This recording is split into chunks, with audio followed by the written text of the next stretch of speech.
The harsh fluorescent light reflected off the steel syringe in veterinarian Clara Monroe's hand. The air inside the Red Ridge Town Animal Control Station was heavy, thick with the smell of disinfectant. Behind the cold metal bars, a German shepherd lay still in the kennel, its sorrowful brown eyes following her every move. Clara took a deep breath, then turned to the sheriff standing beside her, her voice slightly trembling. "Are you sure, Ryan? There's no other way?" Sheriff Ryan Keller didn't respond immediately. He looked into the cage, where the dog, thin and caked with mud, lay silently. No barking, no growling, just a strange, mournful resignation in its gaze. Its name was Max, at least according to the incomplete records sent over by the dog catcher's office 3 weeks ago. "We received a report that it attacked a little girl," Ryan said heavily. "There was blood around its muzzle. No witnesses. The townspeople are scared. Margaret filed a request for euthanasia, citing public safety." From the corner of the room, another voice broke in, deep and seasoned.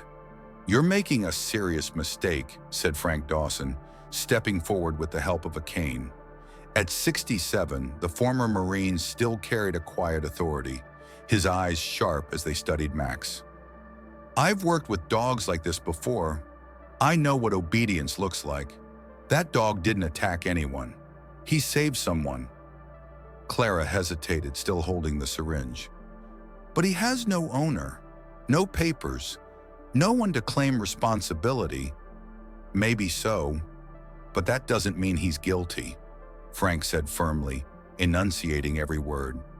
"Before you inject him, at least hear the rest of the story." A soft whimper came from the cage.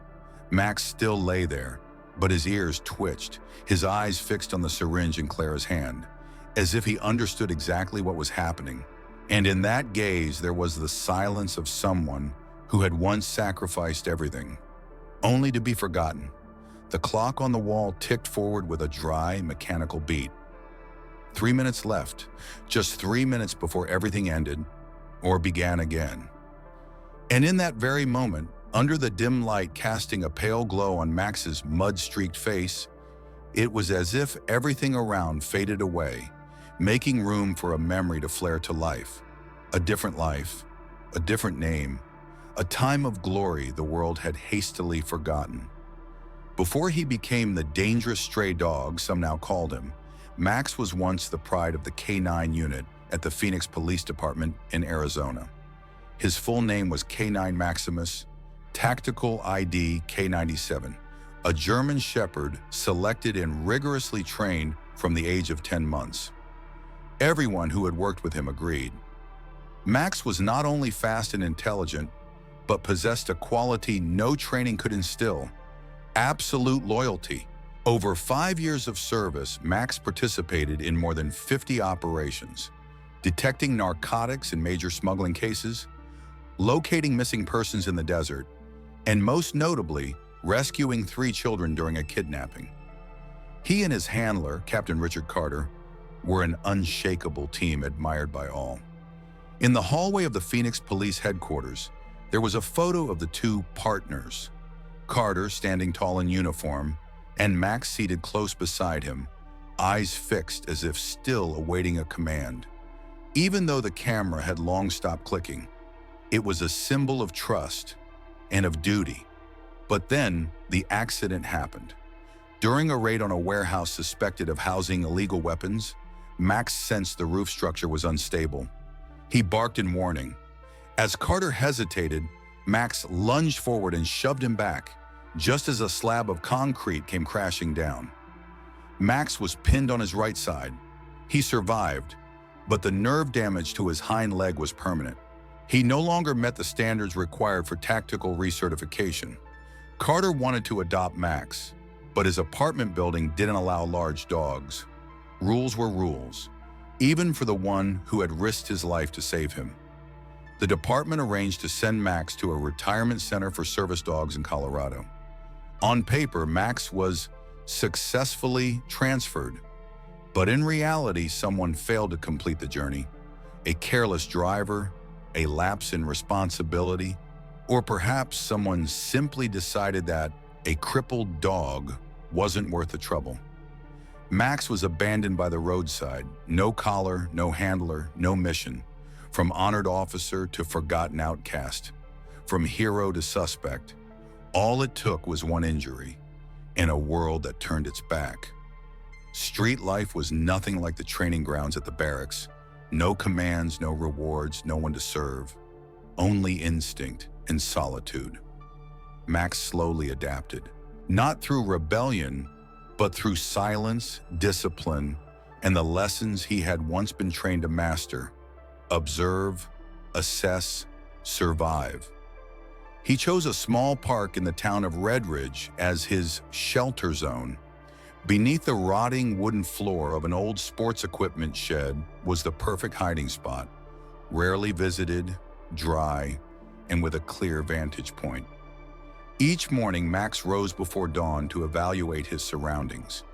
He marked his territory discreetly, not with aggression, but by making his familiar rounds around the park, leaving behind no obvious trace.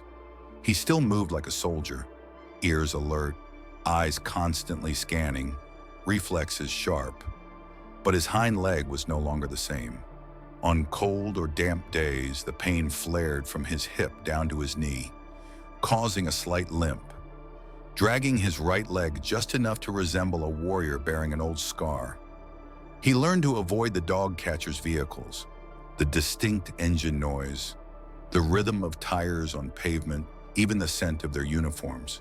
He knew when to vanish into shadow and when it was safe to observe. Water was the top priority each day. The park fountain had been broken for a week, forcing Max to risk venturing closer to the residential area, where discovery was far more likely. He knew every time he stepped out of hiding, he was gambling with fate. One day he found a drainage ditch that collected clean rainwater, a shallow canal where he could drink and watch the flow, a habit lingering from his flood response training days. In the twilight, the sight of Max drinking, gaunt, silent, ears still perked like radar, became a faint part of the town's backdrop. People saw a grim stray dog, but they didn't know. He wasn't feral. He was still on duty. His final mission, survive and wait for something or someone worthy of being served again. On the east side of Red Ridge, in an old white-painted house with a rotting wooden fence, lived a 7-year-old girl named Emily Walker, a small, curly-haired child with an endless curiosity about the world. Her mother, Sarah, was a night shift nurse at Red Ridge Hospital and was often away. During those times, Emily was left in the care of her grandmother, who frequently dozed off during afternoon TV shows. Emily loved adventure. To her, the world wasn't just inside picture books or cartoons. Her favorite place was the drainage canal that ran behind the park, where she could float her little leaf boats made from twigs, leaves, and pieces of foil from snack wrappers. She called them her fleet. For a girl with no siblings and often left alone, those tiny boats were her closest companions. One early summer morning, Emily brought a peanut butter sandwich and some fruit and sat by the canal. When she saw the German Shepherd silently emerge from the shadows beneath the equipment shed, her heart pounded, not out of fear, but something else. The dog didn't bark, didn't approach. He just stood there, tall, muddy, yet regal, with intelligent eyes fixed on her. "Hi there," Emily whispered, carefully tearing the sandwich in half and placing it on a rock near the water's edge. "Mom says I shouldn't feed stray dogs, but you don't seem like a stray." The dog didn't move, but she knew he was listening. She didn't get any closer, just sat down and started talking as if to a friend. "Yesterday I made a leaf boat with a little flag," Emily said, "but the water took it away. Today I'll make a better one. Want to see?" Over the next 3 days, Max, though wary, watched the girl from a distance. Emily left food consistently, never getting too close. Her approach resembled textbook training. No intrusion, no threat, just quiet coexistence in shared space. On the 4th day, Max finally stepped out from the shadows. Slowly, one cautious step at a time, toward the piece of sandwich. He sniffed it lightly, gave it a tentative lick, then ate it with calm deliberation. "You eat like you're in a restaurant," Emily giggled. Something changed after that. Max no longer avoided her. He sat closer now, ears still alert, but no longer retreating when she spoke. Emily gave him a new name. "Hero," she whispered. "You're like a superhero, quiet and brave." They didn't touch. No one held hands or petted anyone. But in the world of a dog who had once been abandoned, and a little girl who often felt alone, an invisible bond had begun to form, wordless, unconditional. One afternoon after launching her leaf fleet, Emily tilted her head and asked, "If I fell into the water, would you save me, hero?" Max didn't answer, but his gaze, steady, solemn, was a silent vow, a promise unspoken, a mission not yet named, and a friendship that would change both of their fates. That day began like any other, quiet, sweltering, and heavy, as if the sky was holding back something it hadn't yet said. Emily woke up earlier than usual. Her mother had left the house at 5 a.m. for a long hospital shift. Her grandmother was still asleep in the armchair. No one noticed when Emily quietly slipped out, carrying a small plastic bag filled with handmade treasures, a new leaf boat, a red fabric scrap for a flag, and a little pack of cookies for Hero. When she reached the park, Max was already sitting in his usual spot. He stood when he saw her, took a few steps, then sat again, eyes steady, waiting. "I made a special boat today," Emily smiled, holding up the little vessel like she was presenting it to a loyal audience. "You're going to like it." No one noticed that the western sky had begun to darken into a dull, leaden gray. Clouds stacked like mountains at the horizon. The weather report the night before had warned of possible rain, but no one expected it this soon. Emily sat down near the mouth of the drainage canal, where the water was already flowing faster from upstream rain. She leaned forward carefully, placed the boat in the current, and gave it a gentle push. The wind began to stir. Max sensed it first. His ears perked, his nose twitching. The scent of rain, heavy, damp, and rich with earth, drifted over his back. He turned to Emily, who was leaning out, watching her little boat swirl in the rushing water. A crack of thunder rang out. Then the wind roared, and rain came pouring down in sheets. In mere seconds, the soft ground beneath Emily turned slick with mud. And then she slipped. There was only a small cry. Emily's body slid down the muddy slope and dropped into the churning water. Max lunged instantly, but it was too late. She was swept into the open mouth of the storm drain, dark, gaping, churning like a giant serpent. Without hesitation, Max jumped in after her. Inside the tunnel, the light disappeared. The water was icy and fast, the air thick and choking with moisture. Emily thrashed, trying to hold on to the side of the pipe, but her hands slipped. Her head struck the edge of the concrete. Everything went dark. Max swam hard through the narrow space. He saw her, limp, spinning in the current.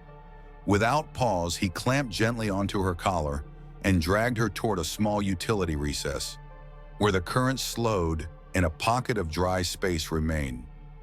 Panting, Max lay beside her, pressing his body close to keep her warm, even as his own shivered from cold and exhaustion. Outside, the storm still screamed. Water surged through the city's veins, but Max did not leave her side. And then he raised his head, opened his mouth, and howled. 3 barks. Short, long, long. A signal only police dogs were trained to give. Victim found. Request assistance.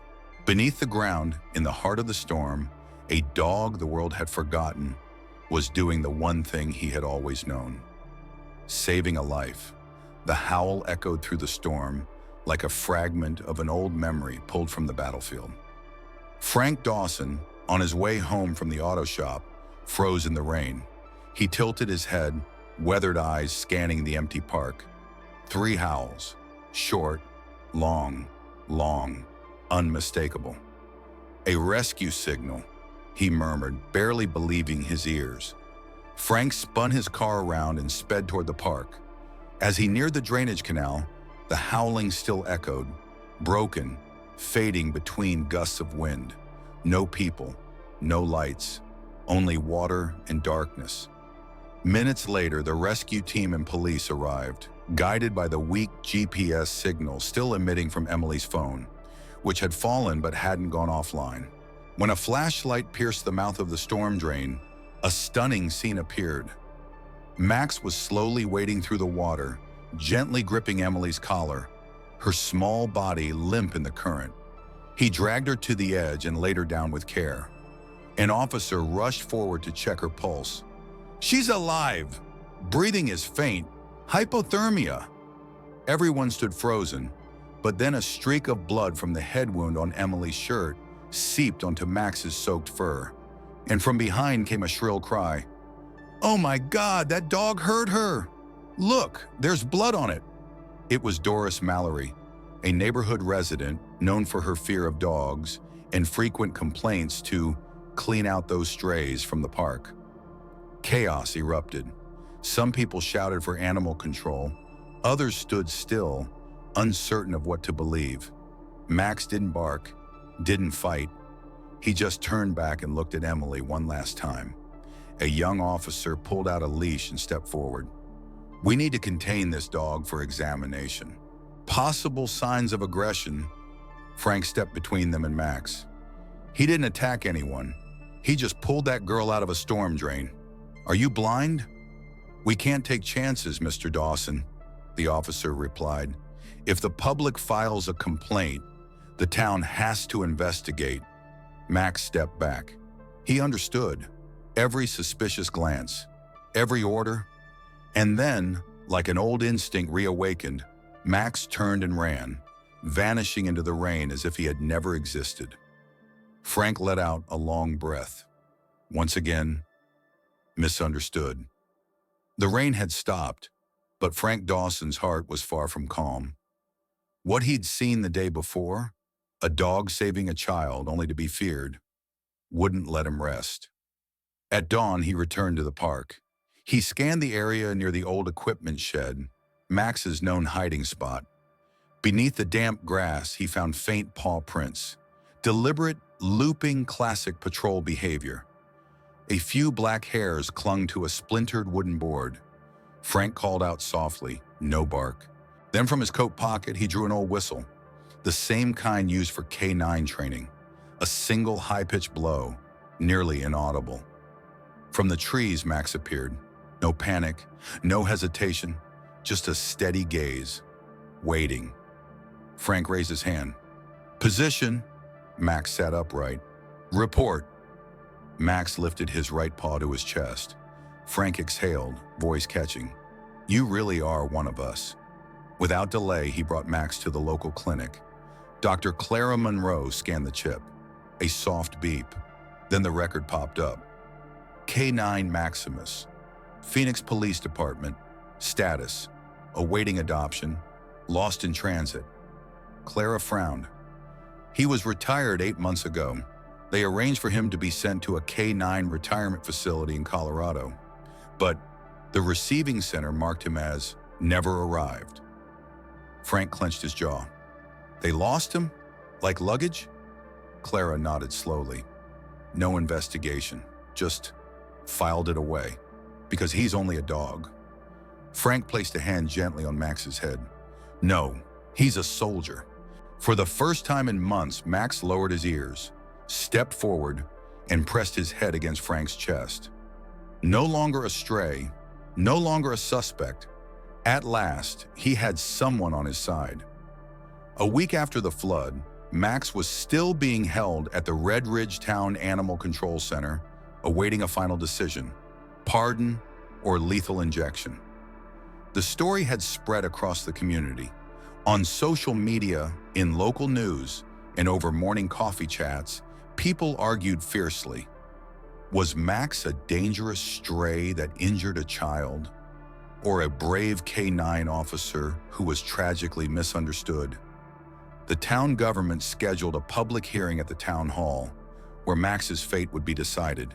The final ruling would come from Judge Grace Holloway, known for her strict stance on cases involving animal aggression. That day, the hall was packed to capacity. Max was led in between two officers, lightly restrained by a leash. Still, he remained calm. No barking, no trembling, just silent observation, as if he still believed in justice. Doris Mallory was the first to speak, armed with a stack of documents and a formal request for euthanasia. "Your Honor, we are dealing with a stray dog that had blood on its muzzle, no owner, and caused serious injury. With all due respect, I urge the town to do its duty. Remove this threat permanently." Whispers rippled through the room. Frank Dawson stood up. His voice wasn't loud, but it was steady. "I served 22 years in the K-9 unit. That dog didn't attack. He saved a child. And even when no one listened, he continued his duty like a true soldier. Max doesn't deserve death. He deserves respect." Next, veterinarian Dr. Clara Monroe stepped forward. "The girl's injury was from blunt trauma, not a bite. I can confirm without doubt. Max did not inflict the wound." As a young officer added, "We scanned Max's microchip and discovered he's a retired K-9 unit from the Phoenix PD, missing during transfer for rehoming. His service record is fully intact." Then came Emily's mother, Sarah, eyes red-rimmed, voice steady. "As a mother, I will never forget the first thing my daughter said when she woke up. 'Where's Hero? If not for him, I would have lost my child.'" Finally, a soft voice rose from the front row. I want to say something." Emily stepped forward in a little coat, her hands clutching the hem. The room fell utterly silent. "He didn't bite me. He pulled me up. He's my friend. He's my hero." There was a long, aching pause, then a few claps, then more, until the entire hall was on its feet, applause crashing like a wave. Just then, the doors burst open. A man in uniform stepped in. On his chest, the badge read, "Captain Richard Carter, Phoenix Police Department, K-9 Division." Max looked up. Recognition flared. Ears perked. "Maximus," Carter called gently. Max pulled on the leash. No barking, no aggression. Just walked forward and sat quietly at Carter's feet. The entire room held its breath. Carter looked straight at the judge. "I was Max's handler. He saved my life in a warehouse collapse. I couldn't adopt him because of housing restrictions. But I've been searching for him for 8 months. Max is an honorable soldier. If you put him down today, this town won't just lose a dog, it will lose its compassion." Judge Holloway called a 10-minute recess.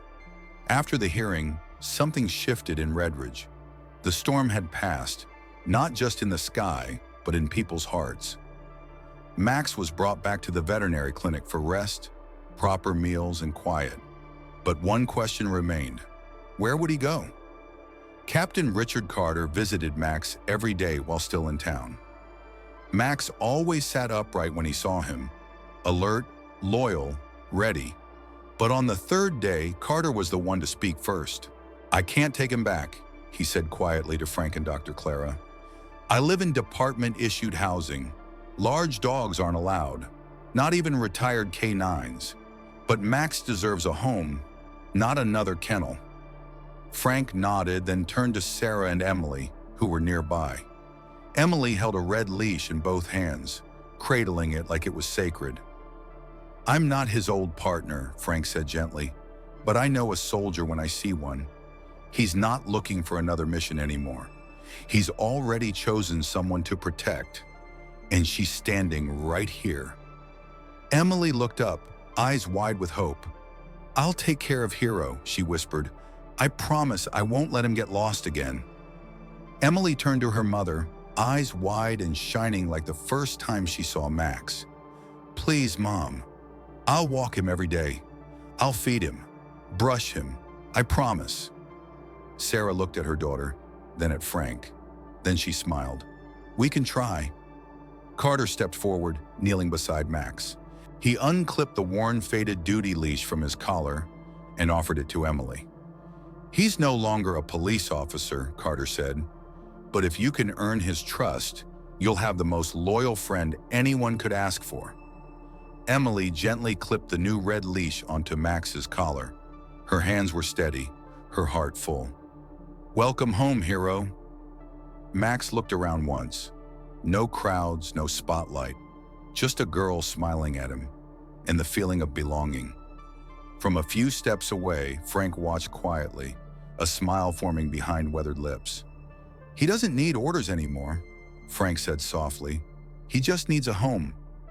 Max had a home now, not the kind with high iron gates and concrete training yards like in his working years, but a small white house at the end of Greenway Street, where a little girl's laughter echoed from the backyard, where morning light filtered through sheer curtains, and food bowls were always full.